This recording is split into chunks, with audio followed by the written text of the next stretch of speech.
समस्या में ही समाधान है। यह एक ऐसा मंत्र है जिसे हम सभी ने कहा है या सुना है, लेकिन क्या यह सच है?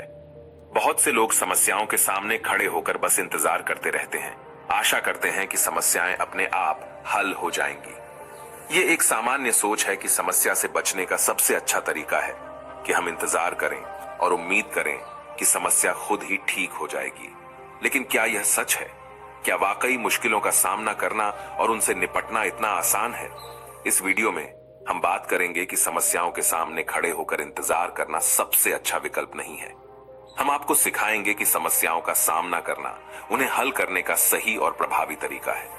इस वीडियो के माध्यम से हम सीखेंगे कि हमारी मेहनत, समर्पण और सही दिशा में कदम बढ़ाने से ही समस्याएं हल हो सकती हैं। तो इस वीडियो को देखें और सीखें कि समस्याओं का सामना करना और उन्हें हल करना ही सच्चा समाधान है। तो चलिए शुरू करते हैं। दोस्तों, बहुत समय पहले की बात है। एक राज्य का राजा बहुत चिंतित था क्योंकि उसकी पत्नी का जन्मदिन नजदीक आ रहा था। यूं तो कहने को वह राजा था, लेकिन फिर भी उनके वैवाहिक जीवन में हजारों प्रकार की समस्याएं थीं। परंतु राजा जन्मदिन पर अपनी पत्नी को एक ऐसा उपहार देना चाहता था कि जिससे उनके जीवन में जो दुख है वह कम से कम उस दिन के लिए दूर चला जाए। वह अपनी पत्नी को खुश करना चाहता था, किंतु आपने देखा होगा कि यह कार्य बहुत ही मुश्किल है, क्योंकि हम आज तक किसी को खुश नहीं कर पाए।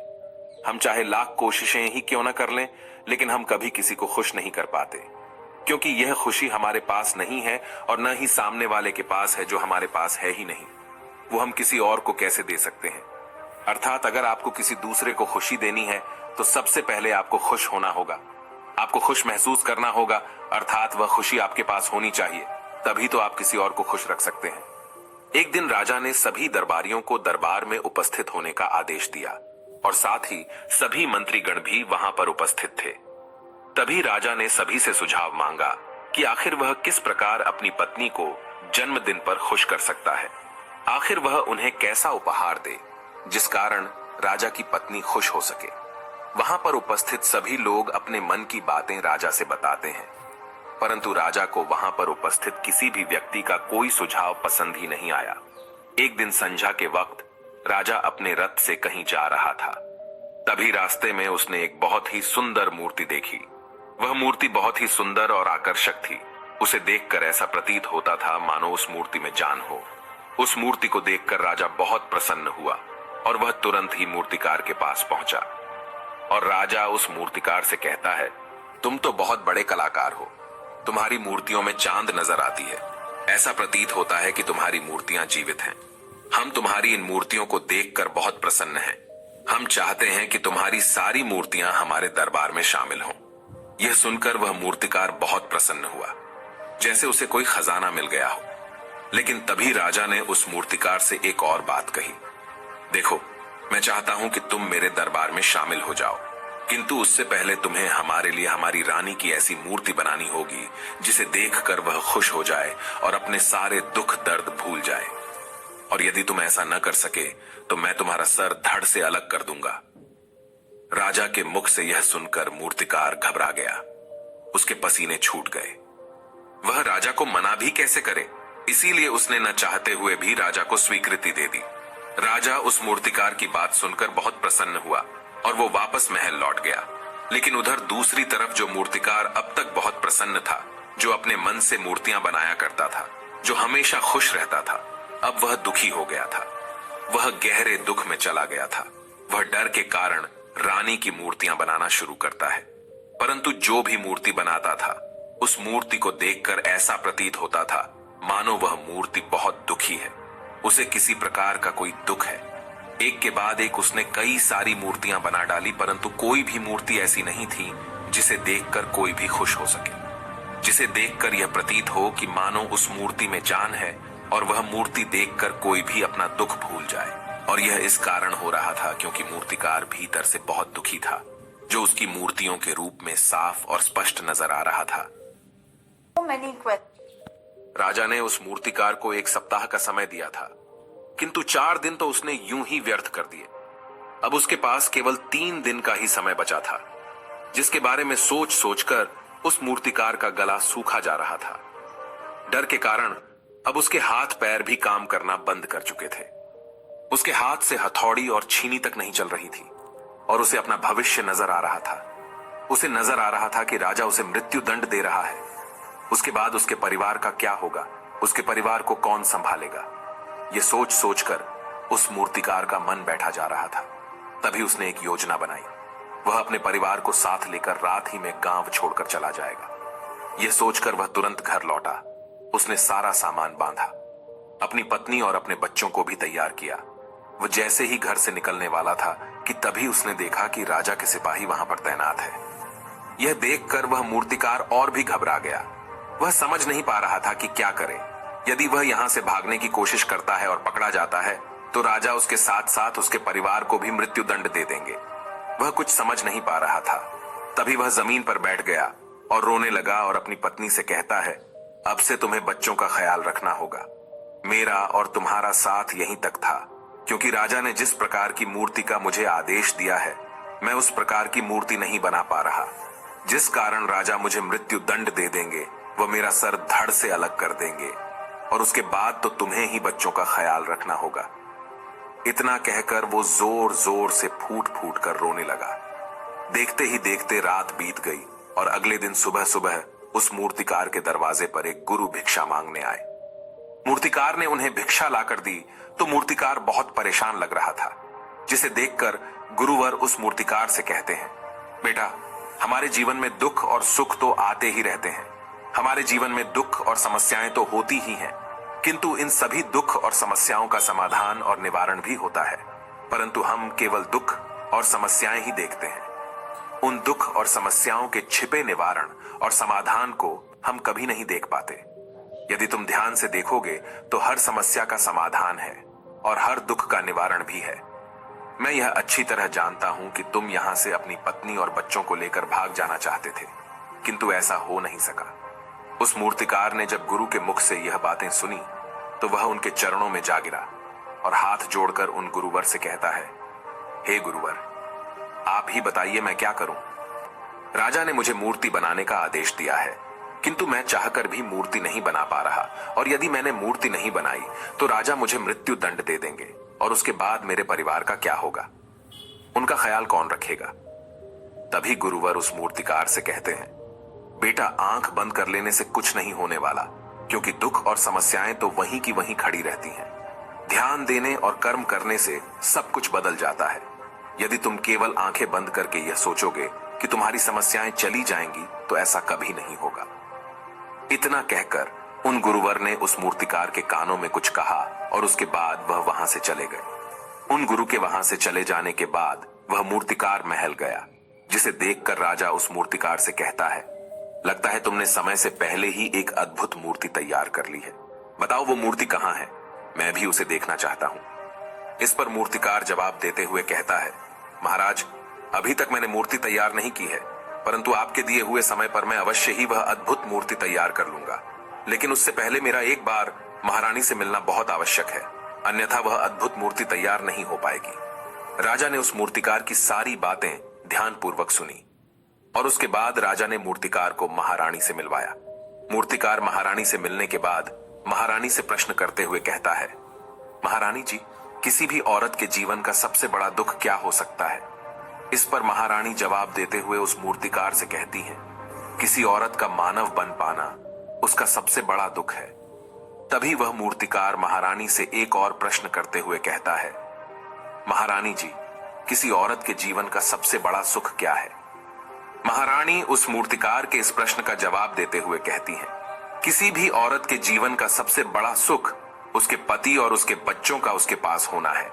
महारानी के मुख से अपने प्रश्नों का जवाब जानकर मूर्तिकार बहुत प्रसन्न हुआ और उनसे आज्ञा लेकर वह वापस अपने घर लौट आया और अब से वह दिन रात उस मूर्ति पर काम करने लगा। देखते ही देखते पूरे 3 दिन पूरे हो गए। आखिरकार रानी के जन्मदिवस वाले दिन वह मूर्तिकार उस मूर्ति को लेकर राजमहल पहुंचता है। लेकिन अब राजा के मन में यह बेचैनी थी कि पता नहीं उस मूर्तिकार ने आखिर कैसी मूर्ति बनाई होगी, पता नहीं वह मूर्ति महारानी को पसंद आएगी भी या नहीं। इस प्रकार के कई प्रश्न राजा के मन में चल रहे थे। राजा के मन की बेचैनी लगातार बढ़ती ही जा रही थी, लेकिन उधर दूसरी तरफ राजा को उस मूर्तिकार पर पूर्ण विश्वास भी था क्योंकि राजा ने पहले ही उस मूर्तिकार के हाथों की कला देखी हुई थी। इसलिए एक तरफ उनके मन में यह भी विचार चल रहे थे कि उस मूर्तिकार ने जरूर ही अद्भुत मूर्ति बनाई होगी। वो मूर्ति सफेद कपड़ों से ढकी हुई थी। तभी राजा ने उस मूर्ति की ओर इशारा करते हुए रानी से कहा, यह आपका जन्म दिवस का तोहफा है, इसे कबूल करें। उसके बाद रानी ने अपने हाथों से उस मूर्ति से वह कपड़ा हटाया और उस मूर्ति को देखते ही रानी की आंखों से आंसू बहने लगे। और यह देखकर राजा को ऐसा प्रतीत हुआ कि मानो महारानी को यह मूर्ति पसंद नहीं है। इसलिए राजा ने तुरंत ही क्रोधित होकर अपने सिपाहियों को आदेश दिया और उस मूर्तिकार को बंदी बनवा लिया। लेकिन तभी महारानी राजा से कहती हैं, रुकिए, इस मूर्तिकार ने तो मेरा दुख और सुख एक ही मूर्ति में निकाल दिया है। इस मूर्ति में मेरे पति मेरे साथ है और मेरे हाथ में मेरा बच्चा है। इससे सुंदर मूर्ति मैंने आज तक नहीं देखी। ये बहुत ही लाजवाब है, अद्भुत है। इससे सुंदर तोहफा मेरे लिए और कोई नहीं हो सकता। काश ऐसा मेरे जीवन में वास्तव में हो जाए, मेरे पति भी मेरे साथ हों और मेरे हाथों में मेरा बच्चा हो। महारानी की ये सारी बातें सुनकर और मूर्ति को देखकर राजा को अपनी गलती का एहसास हुआ। राजा अपनी प्रजा और अपने साम्राज्य की देख रेख में इतना व्यस्त रहता था कि वह कभी अपनी पत्नी को समय नहीं दे पाता था, जिस कारण राजा की आंखों से आंसू बहने लगे और दरबार में उपस्थित सभी लोग वह मूर्ति देखकर हैरान। आज तक किसी ने भी ऐसी सुंदर और जीवित मूर्ति नहीं देखी थी, जिसमें सुख और दुख एक साथ नजर आ रहे हों। उसके बाद उस राजा ने उस मूर्तिकार को रिहा करवाया और उसे ढेरों इनाम दिए और अपने राज्य दरबार में जगह भी दी। किंतु उस मूर्तिकार ने इनाम तो स्वीकार कर लिया, परंतु राज दरबार में उसे जगह नहीं ली और हाथ जोड़कर राजा से कहता है, हे महाराज, मेरी आपसे विनती है, आपने मुझे चेतावनी दी थी, यदि मैं ये मूर्ति नहीं बना सका तो आप मुझे मृत्यु दंड दे देंगे। किंतु मैं आपसे बस इतना ही कहना चाहता हूं, हम में से चाहे कोई भी प्राणी क्यों ना हो, सभी के प्राण उतने ही कीमती है जितना कि आपका या महारानी के हैं। इसीलिए किसी को भी बिना दोष के दंड नहीं देना चाहिए। मेरी पत्नी ने मुझसे कहा था कि राजा की दोस्ती और दुश्मनी दोनों ही अच्छी नहीं है, इसीलिए मुझे आपके राज दरबार में कोई स्थान नहीं चाहिए। मैं अपनी छोटी सी दुनिया में बहुत खुश हूं। मैं अपने छोटे से परिवार के साथ बहुत खुश हूं। मैं आज तक जो करता आया हूं, मुझे वह पसंद है और मैं अपने पूरे जीवन काल वही करना चाहता हूं। मैं जैसा हूं, जिस हाल में हूं, मुझे बहुत प्रसन्नता है कि मैं आज इतना खुशहाल इंसान हूं। अब मुझे आज्ञा दीजिए। इतना कहकर वह मूर्तिकार वहां से चला गया। दोस्तों, इसी प्रकार हमारे जीवन में भी बहुत बड़े बड़े संकट और दुख आते जाते हैं, किंतु वास्तव में तो यह दुख और संकट हमें कुछ सिखाने के लिए आते हैं। किंतु हम तो केवल उन दुख और समस्याओं को ही देखते रह जाते हैं। हम उनका निवारण खोजने का तनिक भी प्रयास नहीं करते। और जब हम दुख के समय क्रोध करते हैं तो हम वास्तविकता में अपना ही नुकसान कर लेते हैं। जो व्यक्ति समझदार होते हैं वह अपने दुख और परेशानियों से यह सबक सीख ही लेते हैं कि उन्हें विषम परिस्थितियों में शांत रहकर उन दुखों का निवारण करना चाहिए, उन समस्याओं का समाधान करना चाहिए। किंतु हम में से अधिकांश लोग यह नहीं सीख पाते और वे लोग दुख और परेशानियों के समय पर क्रोधित हो ही जाते हैं। वह इस बात को अच्छी तरह जानते हैं कि हमें दुख और समस्या के समय पर शांत रहना चाहिए और उसका समाधान खोजने का प्रयास करना चाहिए। किंतु हम बार बार वही गलती दोहराते रहते हैं। जब भी हमारे सामने कोई विषम परिस्थिति उत्पन्न होती है तो हम बार बार क्रोधित हो जाते हैं और क्रोध में आकर हम अपना ही नुकसान कर लेते हैं, क्योंकि क्रोध में हम कभी भी कोई चीज सीख नहीं सकते। क्रोध में हमारा मस्तिष्क काम करना बंद कर देता है और उसे केवल वह परिस्थिति नजर आती है, वह समय नजर आता है जो उसके खिलाफ है और जो जीवन के दुखों से, इन समस्याओं से कुछ सीख नहीं पाता। ऐसा व्यक्ति पूर्ण रूप से एक दलदल में फंसे हुए इंसान की तरह है, जो परिस्थितियों के दलदल में कुछ इस प्रकार फंस चुका है कि वह वहां से निकल नहीं सकता। फिर वह चाहे कितना भी हाथ पैर क्यों न मार ले, और जितना हाथ पैर मारेगा वह उतना ही उस दलदल में फंसता चला जाएगा। जबकि आपको हाथ पैर न मारकर बल्कि शांत रहकर अपने मस्तिष्क का प्रयोग करना चाहिए और यह सोचना चाहिए कि इस दुख, इस समस्या और इस विषम परिस्थिति का समाधान क्या हो सकता है।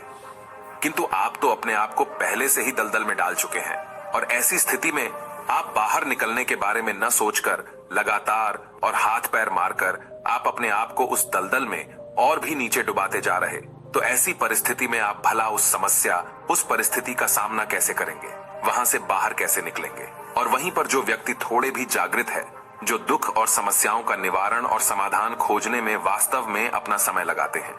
वह यह जानते हैं कि निवारण और समाधान एक हीरे की तरह है, वह हीरे की खान की तरह है। जिस प्रकार एक हीरे को ढूंढा जाता है, फिर उसे तराशा जाता है, जिसके बाद उस हीरे की कीमत बहुमूल्य हो जाती है, ठीक वैसे ही दुख और समस्या में समाधान और निवारण खोजने की आवश्यकता होती है, और वह हमें खोजने भी चाहिए।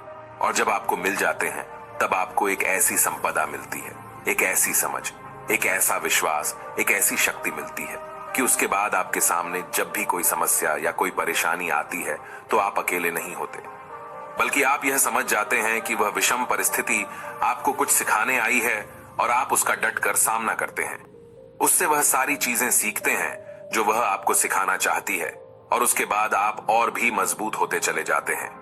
आपका विश्वास और भी बढ़ता चला जाता है, आप और भी शक्तिवान और बलवान होते चले जाते हैं। इसीलिए महात्मा बुद्ध कहते हैं कि यदि दुख है तो उसका निवारण भी है, यदि समस्या है तो उसका समाधान भी है। इसलिए केवल दुख में उलझे मत रहिए, बल्कि उस दुख का निवारण कीजिए, और यही आपको करना चाहिए। केवल हाथ पर हाथ धरे बैठे रहने से या फिर यूं ही समय को व्यर्थ गंवाने से आपको कभी भी उसका निवारण नहीं मिलेगा, बल्कि जितना आप उस दुख और समस्या से अपनी जान छुड़ाकर भागने की कोशिश करेंगे, उतनी ही तीव्रता से आपके पीछे भागेगी। और जैसे जैसे समय बीतता जाएगा, वह दुख और समस्या और भी विकराल रूप ले लेगी, और तब उसका सामना करना और भी मुश्किल हो जाएगा। इसलिए यदि कोई दुख और समस्या अभी आपके सामने है, तो उसे लड़िए, डटकर सामना कीजिए, उससे सीखिए और निवारण कीजिए। दोस्तों, आपने आज के इस वीडियो से क्या सीखा, वह मुझे आप कमेंट में बता सकते हैं। इसी के साथ में उम्मीद है कि आपको आज की वीडियो पसंद आई होगी, तो इस वीडियो को उस इंसान को शेयर करें जिससे यह कहानी सुनने की जरूरत है, और उसी के ठीक बाद चैनल को सब्सक्राइब करें। तो चलिए फिर मिलते हैं ऐसी एक और नई वीडियो में एक नए मैसेज के साथ। तब तक के लिए अपना ख्याल रखें। धन्यवाद और नमो बुद्धाय।